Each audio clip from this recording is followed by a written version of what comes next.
This is the video I've been dreading. This is the one I knew would happen eventually, because we're people and we're in a process. You know, I'm recovering. I have not beaten this thing. I really, what's the word? I really am gonna have a hard time uploading this, especially to Facebook. Because I've been so excited about the healing that's been going on in my life and the pressing into thought patterns and pushing for recovery, and it's been going wonderful. But the other thing too is, like, I make a very huge intention to not look a certain way when I do videos because I don't want to ever appear fake. The things that I say are not to gain sympathy or I'm not looking for attention. My goal is to reach out and give solidarity to those of us who struggle with ED. And I know that a lot of us, that the body image stuff is really hard, and it hits a huge chord with a lot of us. So I know there's a lot of you who watch it for those reasons, even though you don't struggle with that. And I think, excuse me, what's it, allergies. I think that's great. So this afternoon, I binged and purged. And it's been like 6 or 7 weeks. And I mean, I know there are a number of factors contributing to it. And I don't think the word is disappointed in myself. I mean, there's some of that, but I try so carefully not to, you know, it's not a failure. That's so important, you guys who struggle with ED. Especially when, you know, skipping a meal maybe, if you're anorexic and you struggle with restriction, or eating too much. You know, every time you really give in and just let ED have control, it's not a failure, it's part of the process. And if all the times before that I didn't let ED have control, if I take today as a failure, then that's not true. Being able to say these things out loud is huge growth. Reaching out to you guys who struggle with body image, it's valuable. I know that you're being encouraged. I think the contributing factors for me were, we wound up with a lot of extra / special food in the house, and it's just not something I can do. You look at the stuff that you have in your cupboards, especially if you're not into, really very far into the recovery process, and you're just starting to kind of work through what ED means and how it controls your life. But for me, you get to a point, not that you think that you're over it, but that you think that you can handle it because it's gone well. And I can't handle it. I just can't. There was some food brought into the house that, for all intents and purposes, was fine, but it's not fine for me. And I'm gonna have to throw some of that away, and that's okay. And it's something that helps to keep me safe. You know, I think about maybe an alcoholic. Like, if you were an alcoholic, you wouldn't keep whatever was your go-to drink in the cupboard. You know, it's just not safe in your home. You have to deal with it enough outside of your home. I think Ed lies to us and says, oh yeah, you can handle that. It's not going to be a big deal if you have 1 piece of cinnamon swirl bread or 2 or 3, and then you know the direction you're headed. Ed is a liar. So I think also coupled with I'm people exhausted. I am just peopled out.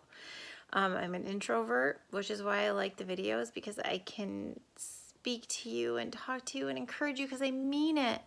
But I can do it with very not calculated, but carefully timed peopling.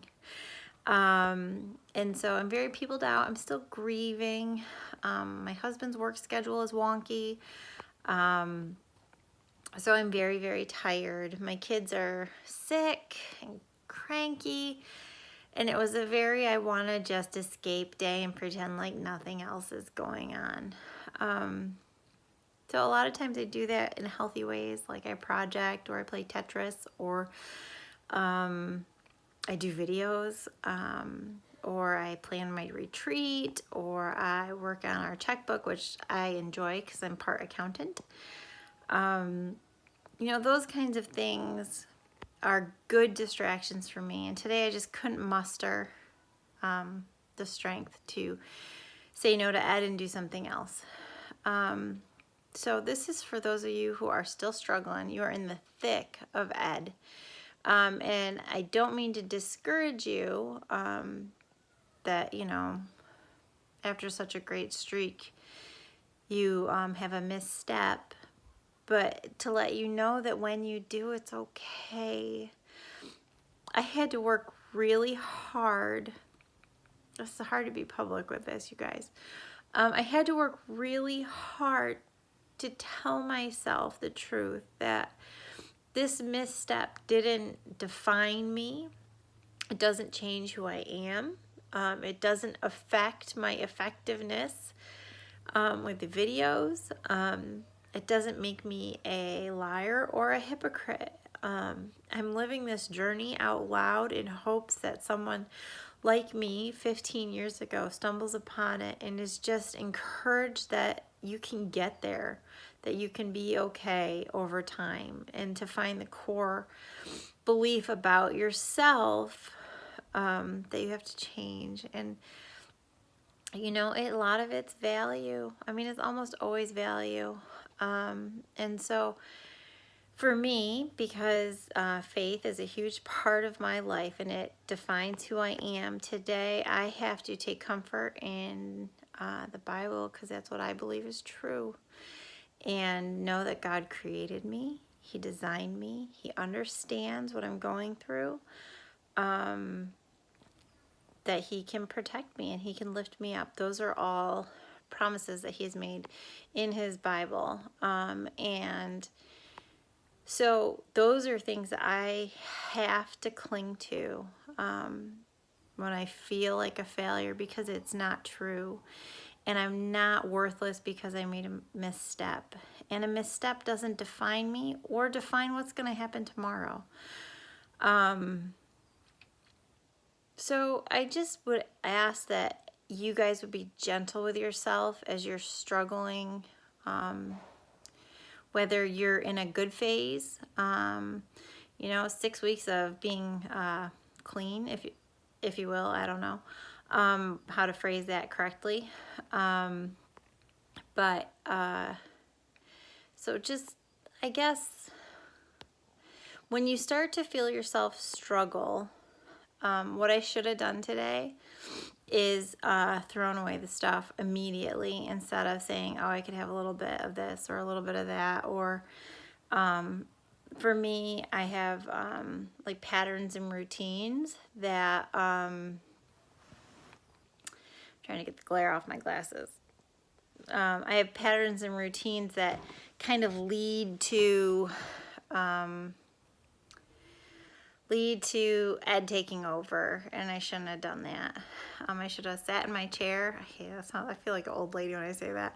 I should have sat in my chair and watched a movie and zoned out instead of sitting at the table and having a snack and watching TV all at the same time. That is a huge not okay thing for me to be able to do. But that's me. You have to find those things that kind of trigger your habits, or your memories or your feelings. And so, try to set up roadblocks for yourself. I think that's an excellent idea. I got that idea from my therapist. One of them is accountability. One of them for me is supposed to be not watching TV and eating at the same time. But I sidestepped that because I just didn't feel like I could do it. So keep yourself safe. Make a list of roadblocks that you can use when it comes to ed. If you're a person who abuses laxatives, toss them. Put them right down the drain or in the trash can. Then you know you can't just use your easy way out. For me, some of the things I mentioned. And then remember that when you do misstep, it is okay. It doesn't mean that it's going to take back over your whole life. So I'll give an update again tomorrow. There's some other topics I wanted to talk about too, so maybe we'll work on those. You guys, if there's anything you wonder or any questions that you have, I'd be happy to tell you what I think about them, or any experience I've had that could help. You're welcome to personal message me, or on YouTube you can write stuff in the comments. Yeah, I'm here. I'm walking this journey, and hopefully you're walking with me. And as time passes, we will grow and change and mature and learn how to push Ed to the background so that he doesn't rule our lives, because we don't want to live a life like that. So I hope you have a wonderful afternoon, and I'll probably talk to you tomorrow.